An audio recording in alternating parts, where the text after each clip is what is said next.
and welcome to the strategic analysis video as part of the Astranti pre-scene analysis video series for the November 2017 strategic case study examination on luxury watch manufacturer Steelcast.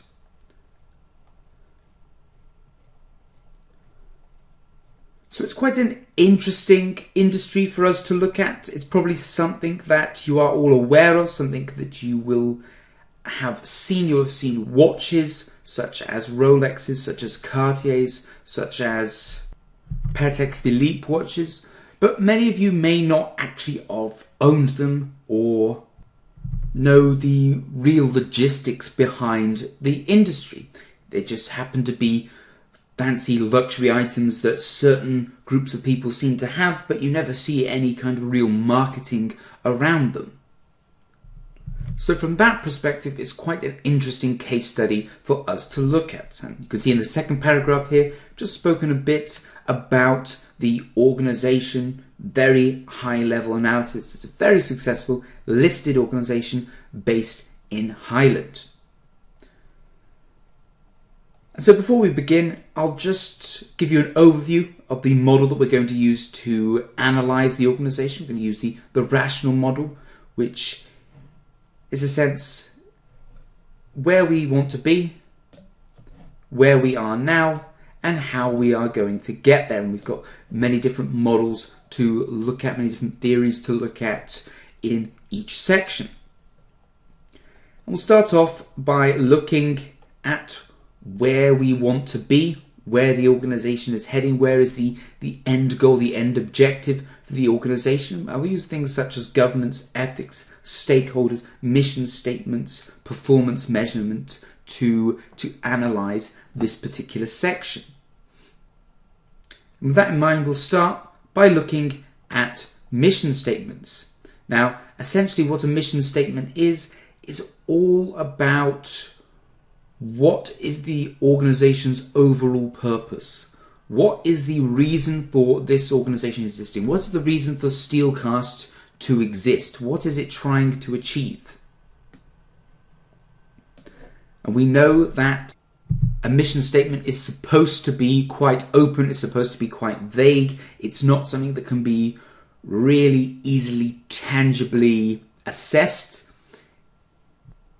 If it was too specific, then that could cause problems when it came to the organization's strategic direction. If it had a very, very specific, very black and white mission statement, then that may greatly limit the company's ability to achieve it, because it would greatly limit the kinds of strategies that it could put in place. Whereas if it's quite open, it's quite broad, it gives them an overarching objective that they can create many different strategies, many different goals within.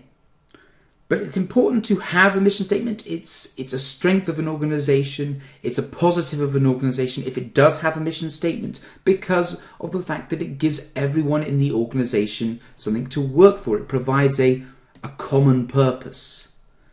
So something that the organization's strategy makers can focus on, the directors can focus on when they are creating the objectives for the organization. It's also something that all the employees within the company can work towards as well.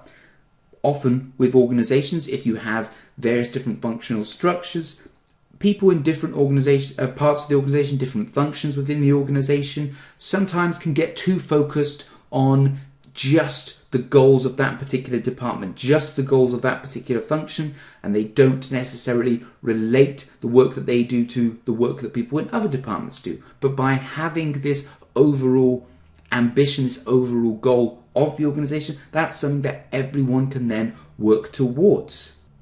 And the key model to use when assessing the value of a mission statement, assessing whether a mission statement is good or not, what a mission statement should contain, is the Campbell model, which contains purpose, strategy, values, and policy. So purpose is more what you think of when you think of a traditional mission statement. Why does the organization exist? Who does it exist for? What do we wish to achieve in the long term? And strategy talks more about how it's going to compete. Is it going to compete on quality? Is it going to compete on price? Is it going to compete by having the largest market share, by introducing new innovations, etc.? And that also ties in with values, particularly with regards to quality, value for money, innovation as well. But this is more internal, whereas strategy is by using your quality, using your innovation, using your value for money as a selling point. Values is more internal, the internal pride of the product that you produce. And this is where we can see the importance and the value of a mission statement within the organization. If we have a mission statement which is all about good quality, then that installs a culture of value throughout the organization. And policies, finally, in a sense, is how do you ensure that people within the organization act with these in mind? So again, by installing it as part of the culture, you in a sense can achieve that. You also have to make it part of your employee orientation when new employees start. Also, how you treat your employees has an impact. We know here at Steelcast that a lot of our employees are brought on as apprentices straight out of school and work for the organization for many, many years and are given all kinds of training, all kinds of opportunity to develop and grow. And in return, they pay us back with loyalty, they pay us back with pride in their work, with a strict adherence to the different values within the organization. Now in the pre-scene, we did see that Steelcast had a strategy, a mission statement, albeit one that was created quite a while ago. And it's testament to that mission statement that it has survived for so long. You'll remember that their mission statement was, "We make watches for leaders who wear them with pride." And we can see that a few of Campbell's elements are relevant here. We make watches for leaders. That is our purpose. That's why the organization exists. We create watches for people who are leaders in their communities, leaders in organizations, leaders in their sports teams, and so on. And also strategy and values here, or values at least, who wear them with pride. So we have to produce a watch that they would be proud to wear. And this links back with our values, particularly with quality. A high quality watch made from the finest materials, using the most iconic designs so that people can wear it with pride. Because of course, as we discussed in the pre-scene, or as the pre-scene mentions, a lot of the luxury watch market is about image. It's not about the particular watches itself, it's the image that your particular company sells. Steelcast sells very much this rugged action and adventure image, playing up to the fact that it was once the main watch for pilots and for sailors back in the earlier days of aviation. This of course being different from someone like a company like Lane, who sells very much a high-end, subdued, subtle watch for the kinds of people who would go to fancy restaurants and then go to the opera afterwards. So all of our watches need to fulfill that requirement. They need to portray that image, because otherwise our leaders who are wearing our watches are not going to be wearing them with pride. So a mission statement is an overall objective for where you want the company to be going, where you want to be heading. But on a more day-to-day, more operational level, how do you measure how well the company is performing? We can't just only have one performance measurement insofar as when our mission statement has been fulfilled, then we've done well. No, we have to be looking at the various different things within the organization, the various different performance perspectives within the organization on a more day-to-day basis. And the best thing that we can do for that is to use the Balanced Scorecard, which of course plays up to the fact that it's a very old-fashioned way of thinking to think that purely financial perspectives are the only things that are worth measuring. That's very much something that was prevalent when the only thing a business had to worry about was making money for its shareholders, and therefore to judge it on its finances seemed fair. But now we have so many other different things that make the company what it is. And the Balanced Scorecard separates measurements into 4 different perspectives. We have the financial perspective, because of course money is still important for a private listed entity with shareholders. Internal perspective, so this is more how efficient the organization is running, how effectively it is running. The learning and growth perspective, which is all about how we are going to expand, how the business is going to improve, different things that we can do to ensure the business is more sustainable in the long term. And also customer perspective as well, because of course a business needs customers. Without our customers, we wouldn't have a business. And there are various factors that you can analyze within each one. Finance is perhaps the most clear cut. Things like profit, you know that our profit went up this year, our revenue went up this year. Return on investment for new projects and new products. Cash flow as well. We have quite a high working capital cycle, which could mean that cash flow is occasionally at risk, but then we also have a fair amount of cash and cash equivalents on our statement of financial position that can perhaps sustain us through negative cash flow. Gearing ratios as well, because that signals how risky an organization is, how much debt is running through it. We know that our gearing ratio decreased in the last year due to the fact we paid off some of our long-term debts. And hedging as well. How effectively do we hedge against risks, particularly currency risks were prevalent throughout the pre-CIMA as well. The risk report said that the organization was aware of currency risks and they're aware of the risks that they posed, but did not specifically say it took any action against them, which of course is poor risk management if they have identified a risk but have not acted on it. So how effectively we are hedging against risks is also a way of measuring our financial goals. Internal perspective often focuses around the employees of the organization. So things like employee utilization rates, how much idle time are employees racking up, on-time job completion, as well how effective our automation processes and our production processes. Job success as well. This could also lead to us to assess the percentage of wastage materials. We have very expensive materials in our products, and therefore any that's wasted is a huge cost to the organization. We also pride ourselves on being of the utmost quality, and therefore we can assess how effective our production is by looking at our job success rate, looking at our percentage of wastage. Completing jobs under budget as well, or at least to budget, is another way of indicating how effective production is. But the big one here is employee satisfaction. The president spoke at length about the importance of having skilled, knowledgeable staff members. Spoke about how often apprentice watchmakers join straight out of school and stay at the company. Some of them stay at the company for their entire lives because it's so important to have people skilled. We sell an image, we sell quality. We cannot just have anyone making our watches. We need the very best people in Ireland to produce our watches. And of course, whilst we may not compete directly with other luxury watch manufacturers because we all sell a different image, one thing that all of these companies will be looking for is skilled watchmakers. So we have to ensure that our employees are satisfied, that they are fulfilled, so that they can stay at the organization creating watches for us. And this also links with the learning perspective, particularly with regards to innovations and training projects, a lot of which will come directly from our employees, hours spent on training.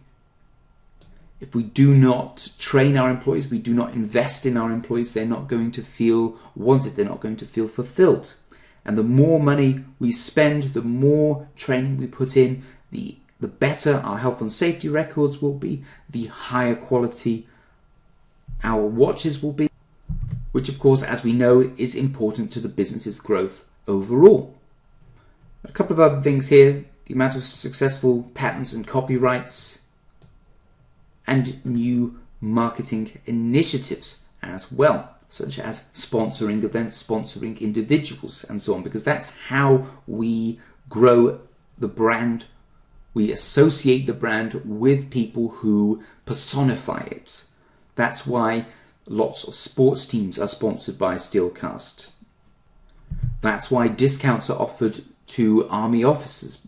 Anyone who personifies the image that we have cultivated is an appropriate person to help market the product. And customers as well.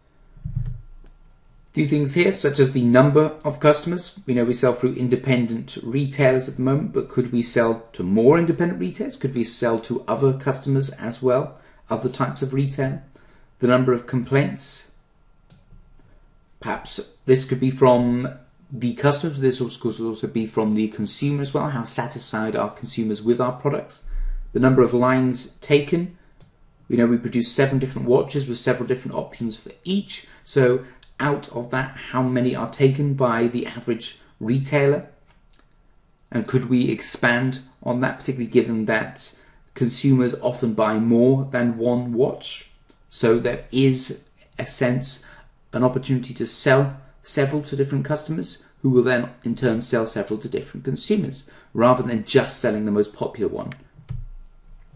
Number of sponsored wearers as well. This again tying up to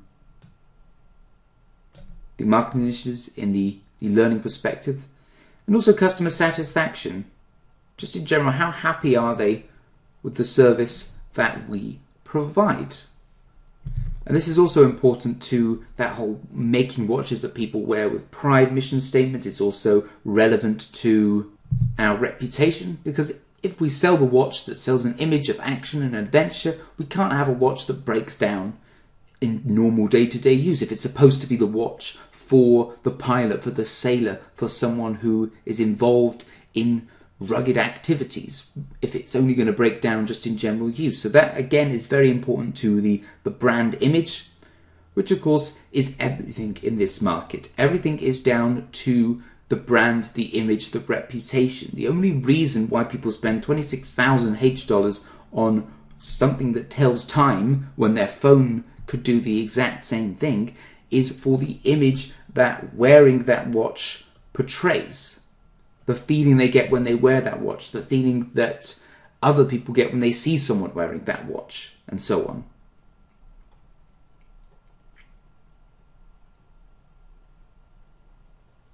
So the next section relates to governance. I'll briefly give you an overview of the theory of governance before going on to the specific parts related to the case. So essentially, governance is the way in which organizations are directed, administered, and controlled, with the aim of ensuring that the organisation is run in a way that is right for all stakeholders. So essentially, ensuring that a business is run to benefit the stakeholders and society as a whole. So, sounds very good. And it's worth noting that this is only applicable to UK companies and listed companies at that, companies that trade on the stock exchange. But that's not to say that there aren't things that we can take from this and apply to any organisation. It doesn't matter where that organisation is based. Just as in our case, it's not based in the UK. And it doesn't even matter if the company isn't listed, because of course it's all about running the business in the best possible way. So just because you don't have to do it doesn't mean that you couldn't gain from it. Let's take a look at some of the few key factors from the Code of Governance. What is considered good governance? And that's having a separate chairman and CEO. Of course, the CEO is head of the organization, and the board is ahead of the CEO. And so the CEO runs the organization on behalf of the board, and then the chairman is the head of the board. So if you had a situation where the same person was the chairman and the CEO, they might be setting themselves targets they know they'll be able to achieve. So they're not pushing the company, trying to get the most out of the company, trying to achieve its potential.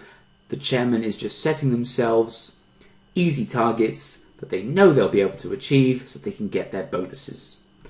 Independent non-executive directors.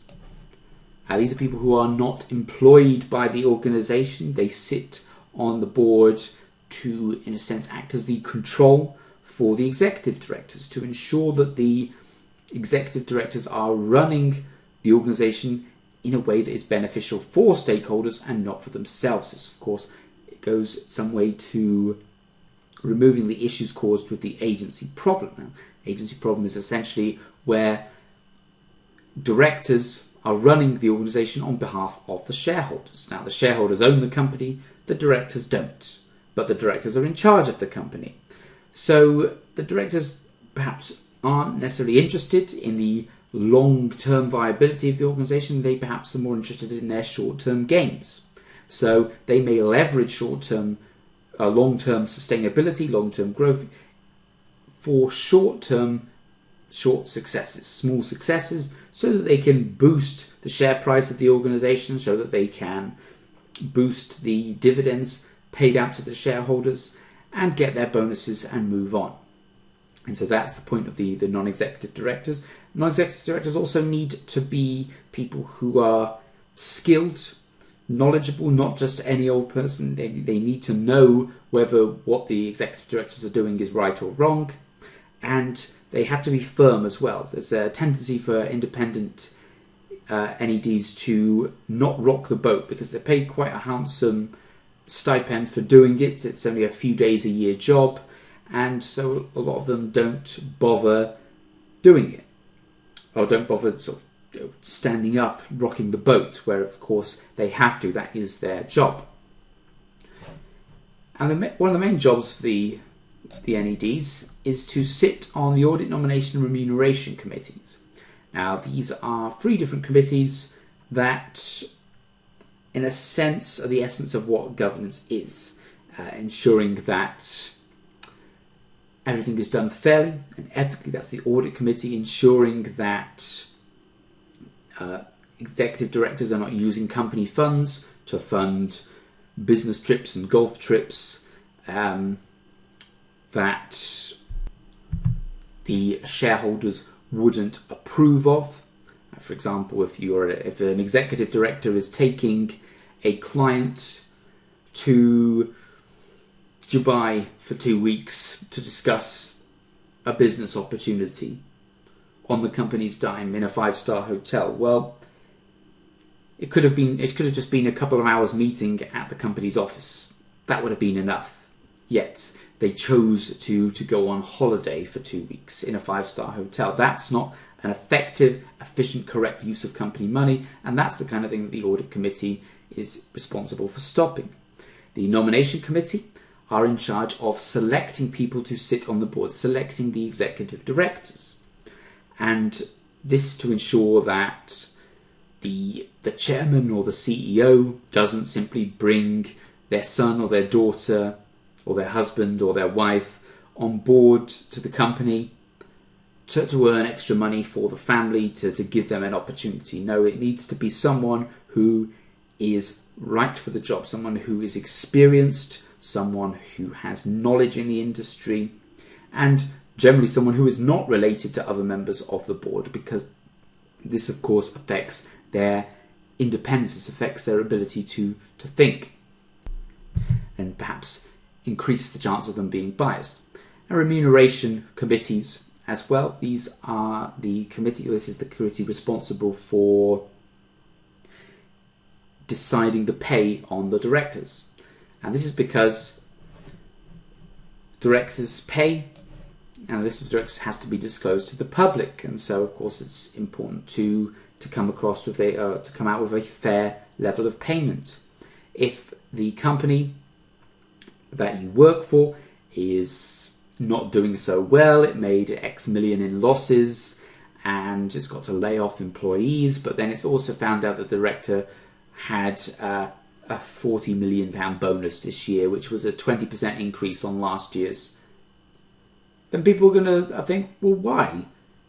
Why is that director getting a bonus, a raise, when the company has done worse this year than it did last year? The company didn't meet any of its targets. It was supposed to be trying to break even this year, and it made millions in losses, yet you've given the director a bigger bonus than you even did last year.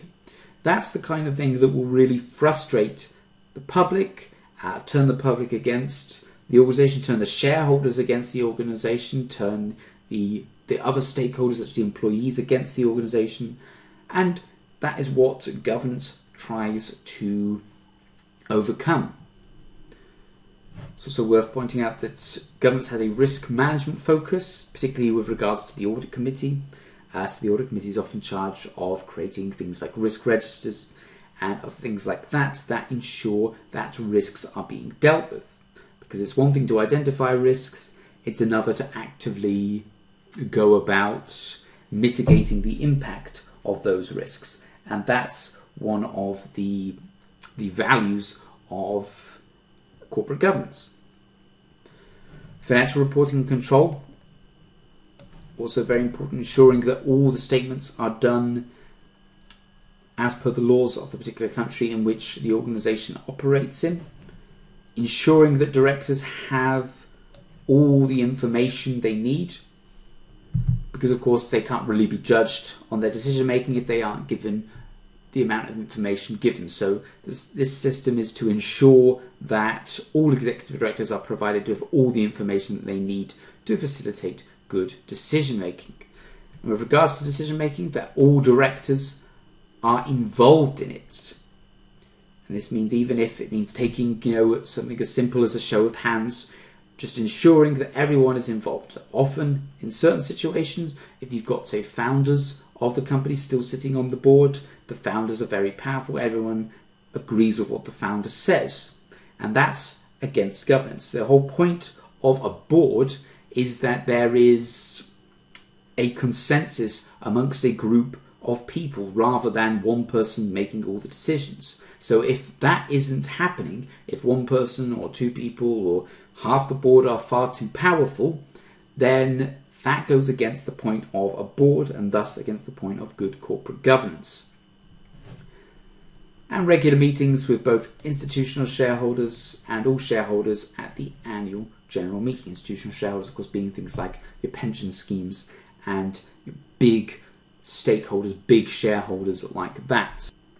And it's important that we do this because of the fact that they have a lot of money invested within the organisation. If they were to take their money out of the organisation, it could cause a lot of problems with the market because the share price might drop, as people may be thinking that there's something wrong with the organisation or it's on the decline because this major institutional shareholder has decided to take their money out of it. So that is governance from a theoretical perspective. Now let's take a look at governance applied specifically to Steelcast. One point I've mentioned here is there is a potential for the agency problem to arise. This is because the company is a public company, it's owned by shareholders, yet it's run exclusively by executive directors who are not owners of the organisation, or at least hasn't mentioned any share ownership that they may possess. And so we have to ensure that they are running the organisation in the best interests of the shareholders. Which means doing what is best for the organisation and not what is best for themselves. And I did think that there was some conflicts of interest that could have arisen.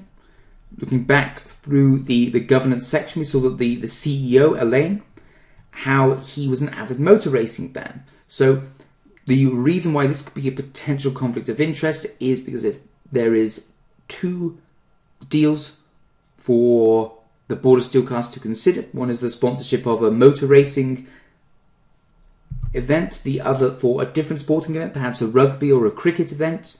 And it could be that even though the facts and the figures all say that the rugby or cricket event is the best one to do, Elaine is driving forward the idea that we should be undertaking the racing event one because perhaps he's been promised a box seat at the racing event, which of course goes in the face of CIMA ethical principles, but it's also a conflict of interest with regards to value for the shareholders. If it's not the best thing for the company to be doing, if the rugby or cricket event is better for the organisation, then that is the one that the directors should be going for. They shouldn't be looking after their own potential interests or their own potential benefits, they should be looking at what is best for the organization. Also, the marketing director, Arthur, who was the sales director for a chain of department stores for many, many years before joining the board here at Steelcast. Now, again, if there was an issue in the exam, perhaps we're looking to expand on our buyer base, just as I suggested during the pre-scene and also in the performance measurement section of this video, and we look to sell through department stores. What if Arthur tries to use his influence with that chain of department stores to get a better deal? Now, even though this might be good for the organization and good for the shareholders, it's still a conflict of interest. It's still using non-arm's length, as they say, methods to achieve a deal, and that could bring about shame on the organization, which could damage the reputation of the organization. And finally, the chairman, Victor, there was some potential for conflict of interest with him as well, because of course he serves as the board member on the Hill & Opera and also of the charity Hill & Aid. Now, we know that a lot of our events that we put on do raise money for charity. So what if one of the events that we're putting on is raising money exclusively for Hill & Aid? Could that be a conflict of interest? It's all charity, but are we benefiting ourselves by marketing that we're putting on this event for charity when actually the charity is also one that one of our directors sits on, and therefore it all seems a bit under the table dealing? And also we have to remember that Lane, one of our big competitors, markets by sponsoring opera events. So we have a potential for conflict there, where the chairman of our board also sits on the board that dictates the marketing strategy, or maybe part of the marketing strategy of a major competitor. Now, this is not to say that these are out and out wrong and they shouldn't happen. If they are the best things of the organization, then they should still go ahead. We just have to be aware of the fact that these people do have ties with these other companies, and therefore we have to ensure that our internal controls are strong enough so that the best decision is always made regardless. Other common conflict of interest issues could be things like when a director's spouse or a director's brother or sister or parent owns another company that was one that we're looking to deal with. That's not to say we can't ever deal with that company because of that link, but that particular director must excuse themselves from the discussion, and a fully audited, controlled assessment of the project, of the plan, needs to be undertaken to ensure that it's truly the best thing for the organization. That's the point of the non-executive directors, of which the company has 3, plus a chairperson who is also a non-executive director. Now, for this particular company, this is fair enough because there are 4 executive directors, and there should always be a balance. There should be as many NEDs as there are executive directors. Although, strictly speaking, ideally you should have 6 non-executive directors, including a chairperson. That's the prime figure that the Code of Governance has suggested, but then that may also involve bringing on a couple of extra executive directors as well. But having more non-executive directors is not necessarily a bad thing, because it brings wider experience to the board, because non-executive directors are usually people who have not grown up in the organization. They're not people who've grown up in the industry, who've worked in the industry throughout their career. And it also means that we have people who perhaps can review and check board decisions from a more objective standpoint, because they're not used to necessarily the industry standards that, whilst acceptable, are not necessarily correct. We also have strong remuneration, nomination and audit committees. So, of course, Remuneration Committee decides on the pay of directors, nomination who becomes a director, and audit committees review risks. This was the only thing that perhaps throughout the pre-scene was the poorest of them, given that there could be more formal reviews of risk. It had a risk report, but it didn't have a risk register. It didn't effectively demonstrate how it deals with the risks or how it improves the internal controls of the organisation. I would also suggest that the Remuneration Committee and Audit Committee, the Remuneration Committee staffed by Marie and Walter, the Audit Committee staffed by Walter and Lucas, could do with expanding, as in Maria could do with sitting on the Audit Committee as well, as could Lucas on the Remuneration Committee, because ideally these committees should have 3 non-executive directors.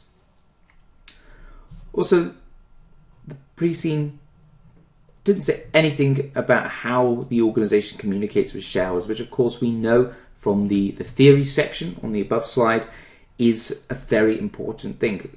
Key shareholders will be key players of the organisation, they'll be powerful stakeholders of the organisation, and thus they need to be heard. So overall, the governance within the organisation was pretty strong, particularly compared to other pre-scenes that I have seen in the past, but there's always room for improvement. And be wary of the fact that, yes, we're not a UK-based company, and so we don't necessarily have to apply the governance rules, but given that it's the best way to run an organisation for all stakeholders, it should be something that we should be looking to achieve. We should always be looking to have the strongest, best possible governance running through the organisation as possible. So I hope you've enjoyed this sample video and more importantly found it useful. Before I go, I'd like to quickly tell you about a few of the products that we do here at Astranti Financial Training, specifically for our case study courses. We have a study text which details all the key theories in which you will be expected to use in your case study exam, as well as details of how to approach the pre-scene and the case study. We also have a series of course videos detailing how to answer case study questions. This is actually an area in which many students struggle. Most of the scripts that I've seen, the failing scripts that I've seen, has actually been due to poor case study technique rather than lack of knowledge. We also have a series of pre-scene analysis videos based on the current up-to-date pre-scene, detailing all the key bits of information and likely issues you may face in the exam. Next up is the industry analysis, a pack detailing information about the industry that the pre-scene company resides in, information about the key players within that industry, and more background information on the industry in general. We also have a range of mock exams created for each level and based on the current pre-scene, which is a great way to get some practice in before you sit the real thing. We also offer marking and feedback on those mock exams so you can see where you are going wrong and where you can improve. Finally, we have the master classes. These are 2 one-day classes taken by our expert tutors to give you all the hints and tips you need to really add to your chances of passing the exam. Also, if you take our full course, we offer a pass guarantee, which, provided you have met all the requirements of the pass guarantee, you will get a free resit on the next exam should you fail to pass. So once again, thank you for your time. If you're interested in any of these products, please visit the website www.astranti.com for more information. Thank you.